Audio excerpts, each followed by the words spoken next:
हमारे मन की पूर्व इच्छाओं ने कर्म का बीज बोया है। हम उसे फलीभूत होने से किस प्रकार रोक सकते हैं? क्योंकि हम वर्तमान में ये जान चुके कि इच्छाएं अज्ञानवश ली गई थी और हमारे अनुकूल नहीं थी। उसके लिए थोड़ी और गहरी साधना की जरूरत है।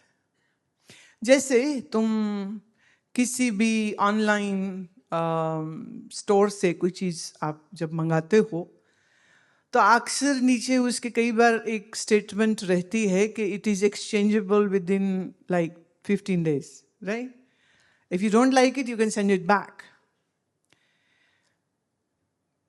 सो आई थिंक सो जब हमारी वो इच्छाएं जो हमने बेवकूफी में करी हैं और अब समझ लगी कि ये तो बेकार सी चीज थी, तो उस समय पर अपने मन में ये एक्सचेंज ऑफर लानी पड़ेगी। और वो होगा जब उस इच्छा के व्यर्थता का हमें ज्ञान हो जाता है, तो हमको फिर उसकी पूर्ति की चाह नहीं रहेगी और हमारी जो एनर्जीज उसमें वेस्ट हो सकती थी वो बिल्कुल वेस्ट नहीं होंगी। तो वैराग्य वृत्ति बहुत जरूरी है। जैसे कई बार होता है ना, एक चीज नहीं मुझे नहीं पसंद आ रही, पर थोड़ी देर बाद लगता नहीं ठीक ही थी। ये जो डबल माइंडेडनेस होता है ना, बस इसी चक्कर में कई बार हम बेकार सी कुछ चीजों को फिर करते रहते, ये समझते हुए भी कि ये नहीं करनी चाहिए। क्योंकि कभी कभी हम अपने दोस्तों के प्रेशर में आ जाते हैं, कभी फैमिली के प्रेशर में आ जाते हैं और कभी अपनी बेवकूफ़ी के प्रेशर में आ जाते हैं। फिर बाद में लगता ओ ये ना करते तो अच्छा था। इसीलिए ये बड़ा ज़रूरी है कि हम बुद्धिमान बने। कैसे बनेंगे? शास्त्र अध्ययन से। ये जो आर्टिफिशियल इंटेलिजेंस का, AI का जितना भी मैंने देखा है, I am really very happy, क्योंकि ये बहुत पुरानी हमारी ये इच्छा होती थी कि बच्चों को सिखाने के लिए कुछ एनिमेटेड वेदांत की हमको चीज़ें बनानी चाहिए। बट एनिमेशन इतना कॉस्टली अफेयर है, तो फिर जब ये पता चलता था कि बात करोड़ों में जाती है तो हम फिर चुप कर जाते थे। लेकिन AI has made that possible. So मुश्किल वेदांत के सूत्रों को, योग के सूत्रों को एक इंटरेस्टिंग वे से वो जो कैरेक्टर बनाया था, मतलब कितने खूबसूरत था, सो लवी डवी, जो तिलक लगा के लास्ट में बैठा है, विचार चंद्रोदय पढ़ के प्रकाश आ गया था और ज्ञान आ गया था। That was fantastic.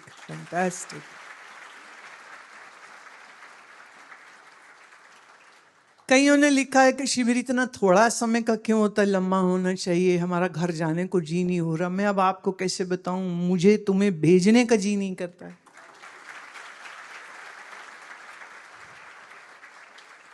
क्योंकि आपके आने से जो बहार आती है ना यहाँ पर, जैसे मैंने कहा, मुझे कोई एतराज नहीं है, मुझे वो भी बड़े प्यारे हैं। मैंने आपके जो बुजुर्ग हैं, घर के बड़े हैं, जो सब अच्छे हैं, लेकिन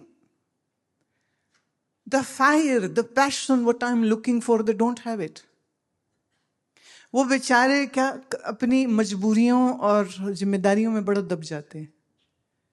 मैंने आपके लिए चिंतित हैं, आपका करियर, आपकी शादी, उसके लिए वो इतने फिक्रमंद होते हैं, इसलिए पैसे कमाने में लगे हुए हैं। एक प्रॉमिस अगर दे सको तो पार्टिंग गिफ्ट मुझे देके जाना। और मैं I can't demand it, I can only suggest. And my suggestion is this कि जब भी आपकी शादी का वक्त आए, don't go for expensive, preposterously expensive marriages.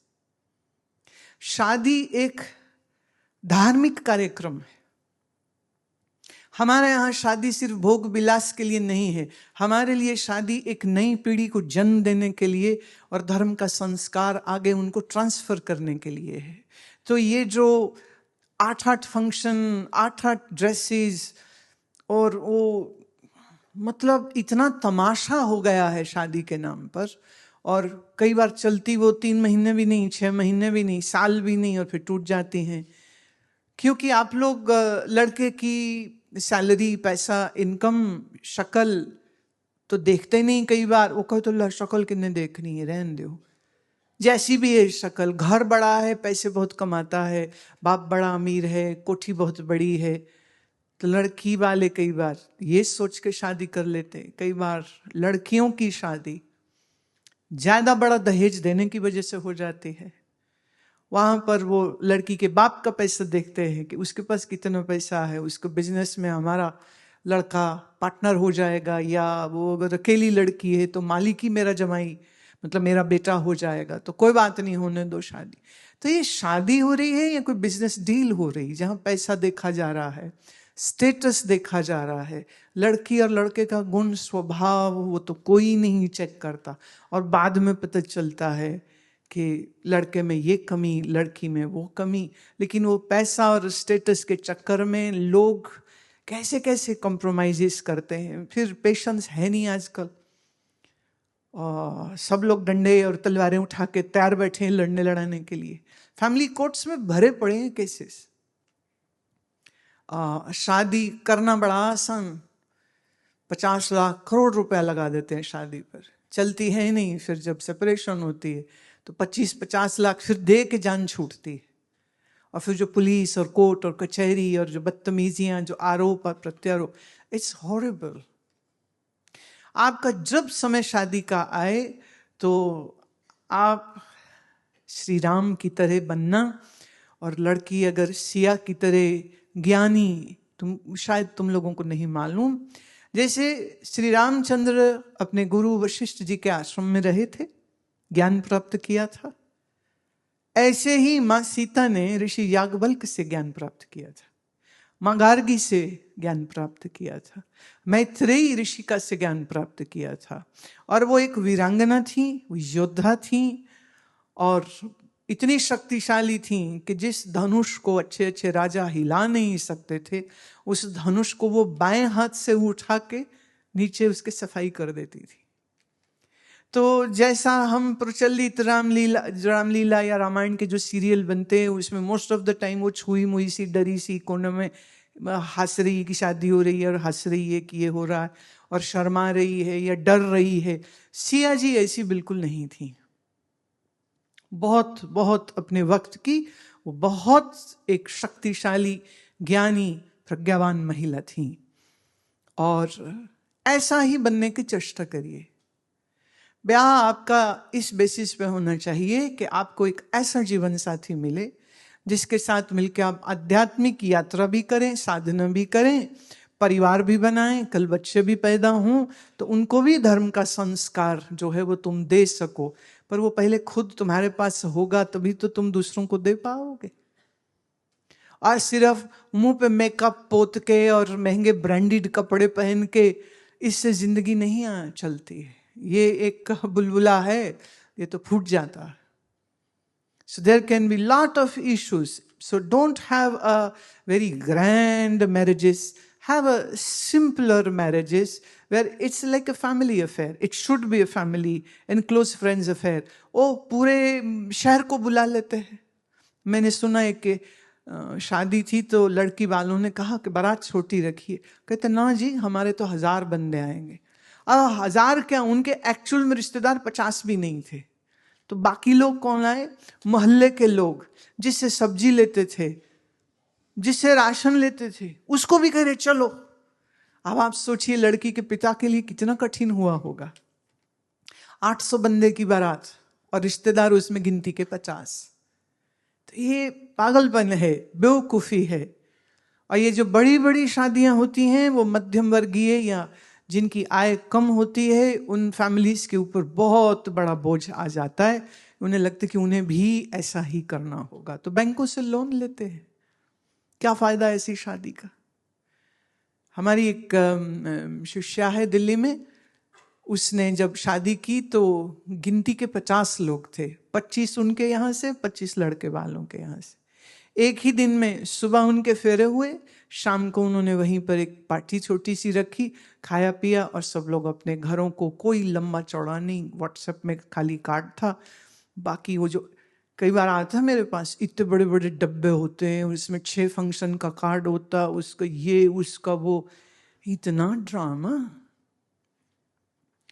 Have a simpler life. और दूसरों की देखा देखी जो हम नकल करते हैं तो फिर आप बंदर बंदरिया हो। बंदर नकल करता है, जो मनुष्य है वो बुद्धि से चलता है। तो ज्ञान हमको इन सब बेवकूफियों से बचा लेता है। इसीलिए सत्संग आवश्यक है। इसीलिए ऐप के जरिए या यूट्यूब के जरिए या हमारी वेबसाइट के जरिए कोशिश करना कि कम से कम एक सत्संग रोज सुनना।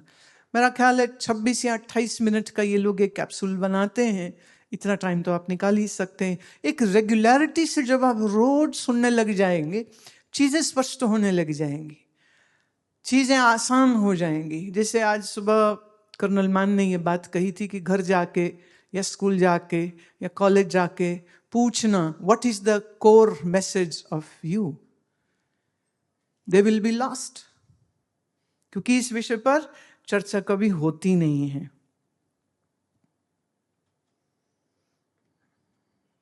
पलक लुधियाना से, धर्म क्या है और वास्तव में धार्मिक होना किसको कहते हैं? मंदिर गुरुद्वारा जाना, मत्था टेकना, क्या ये धर्म है? ये पाठ पूजा सिर्फ करना ये धर्म है? और ध्यान साधना करते समय गुरु या इष्ट का जो चित्र आंखों के सामने रखते हैं तो कुछ देर बाद उसकी जगह सफेद रोशनी की परछाई रह जाती है। ऐसा 10-15 मिनट रहता है। पहला प्रश्न, धर्म मतलब सत्य और असत्य का विवेक जो करता है और उस आत्मज्ञान की तरफ जो तुम्हें प्रेरित करता है। विवेक, वैराग्य और मन की समता, इंद्रियों का संयम, जीवन में अनुशासन, पाप पुण्य का विचार जो आजकल लोगों को नहीं है। मेरे ध्यान में आ रही है एक वीडियो मैंने देखी, स्क्रॉल करते हुए मेरे सामने आ गई थी वो, बाई चांस देख हम कुछ और रहे थे, आ गई वो। और वो ये थी कि हमारी जो फाइनेंस मिनिस्टर है श्रीमती निर्मला सीतारमण, वो मेट्रो में सफ़र कर रही थी, खड़ी थी और उनके ठीक सामने 3 नौजवान लड़के बैठे हुए थे और उन्होंने ये नहीं देखा, एक वो देश की फाइनेंस मिनिस्टर हैं, 2 ये नहीं देखा कि वो महिला है, आयु में कितनी बड़ी है। सवाल ये नहीं कि वो मिनिस्टर है या नहीं है, सवाल ये है कि वो महिला है। मान लीजिए वो कोई बुजुर्ग है, एजेड है, अब वो खड़ा है और आप कुर्सी में बैठे हैं। ये क्या हुआ? ये तो हमारी मूलभूत संस्कार भी तो माइनस हो गए ना। बिल्कुल सोचने की बात है। आपके घर के आसपास आप ट्रैवल करें, तब आप एयरपोर्ट पे हैं, तब बस में हैं, ट्रेन में हैं, तब मार्केट में हैं, मॉल में हैं, और वहाँ आप किसी बुजुर्ग को देखते हैं। यह आपका फर्ज बनता है कि अगर वो अनअटेंडेड हैं या अकेले हैं तो आप उनसे पूछो, आप ठीक हैं, आपको कोई हेल्प चाहिए? ये रिस्पेक्ट हमको हमारे बुजुर्गों को, एल्डर्स को देनी बहुत आवश्यक है। प्रात काल उठ के रघुनाथा, सुबह सुबह कहते श्री राम जी जब उठते थे तो क्या करते थे? सबसे पहले मात पितो सिर नावई माथा, वो अपना शीश झुकाते थे अपने माँ और अपने पिताजी के चरणों में। अब ये संस्कार तो गया, अब हेलो हाय रह गया। अब तो हेलो हाय भी नहीं रह गया, वो भी पता नहीं, माने कुछ बोलते ही नहीं हैं। याद रहे, माँ पिता, आपका शरीर जो बना है वो उनकी वजह से बना है। हम कुछ भी करके उनका ये कर्ज उतार नहीं सकते। हर स्त्री अपने जीवन का कितना बड़ा भाग अपने बच्चों के लिए लगाती है। घर जाओ तो अपनी माँ से सुबह में, शाम में, दोपहर में एक बार पास बैठो और उनको पूछो, आप कैसी हैं, आपका स्वास्थ्य कैसा है, मैं घर के काम में क्या मदद कर सकता हूं। दुनिया के बेहतरीन शेफ पुरुष हैं, आजकल स्त्रियां भी हैं। तो मुझे ये लगता है कि भोजन बनाना सब लड़कों को आना चाहिए। और ये भी मैंने देखा है, जब ना बनाए तो कुछ ना बनाए, पर जब बनाने लगते हैं तो इतना परफेक्ट बनाते हैं, एकदम माने हर चीज नाप के चलते हैं। फिर महिलाएं तो यहाँ अंदाजा से चाहे, जीरा डाला, ये डाला, ये डाला, चलो बन गया। पर जब लड़का बनाएंगे ना तो वो मेजरिंग स्पून रखता है, 1 ग्राम ऑफ जीरा, है ना, let it splutter, have the fragrance, यूं यूं करके वो देखेगा वो उसको। बहुत मेटिकुलस होता है, बहुत मेटिकुलसली करते। हर लड़के को भोजन बनाना आना चाहिए, खाना आता है तो बनाना भी आना चाहिए। घर में नवाब बन के पसर ना जाया करो, बहन काम करे मम्मी काम करे, तुम भी करो। तो किसी दिन अपनी माँ के लिए तुम बनाओ ना कुछ, उसको बैठाओ, उसे खिलाओ, पूछो उसको उसे क्या चाहिए। कभी तो ये भी करना चाहिए ना। सच जानी अभी शायद इसकी वैल्यू ना हो, समय के साथ आ जाती है, पर मुश्किल ये है अगर माँ बाप जिंदा ही न रहें और तब समझ लगेगी तो उसका तो कोई फायदा नहीं है। Keep your mothers happy. अपना काम जैसे तुम यहां कर रहे हो, कोशिश किया करना कि वापस जाके भी अपने काम खुद करो। निर्भर मत रहिए, बल्कि माँ का काम करिए, पिताजी का करिए, छोटा भाई बहन है उसका भी करिए, घर में दादा दादी है तो उनका भी करिए। Learn to serve, don't get served. Learn to give, don't be a beggar asking all the time. Learn to share, जो तुम्हारे पास है देना सीखो। छोटा भाई बहन है, देना सीखो उनको।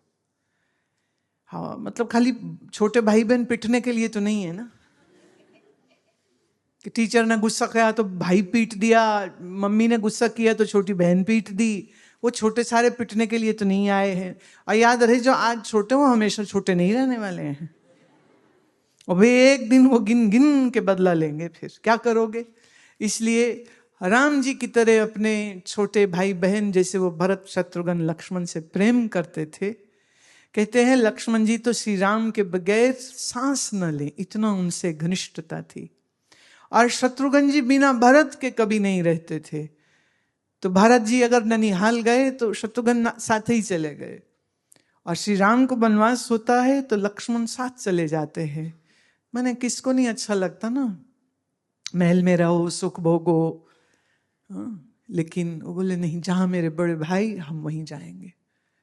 तो श्री राम का जो चरित्र है ना, ये बहुत अनुकरणीय है। It is to be followed. So I would suggest these days, it's all digitally available.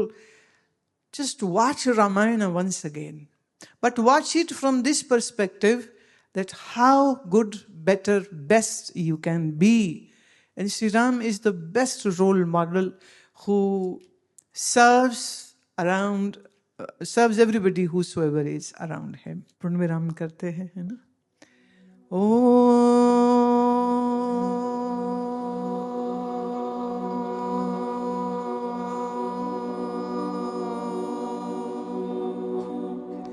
पूर्णमदः पूर्णमिदं पूर्णात् पूर्णमुदच्यते पूर्णस्य पूर्णमादाय पूर्णमेवावशिष्यते।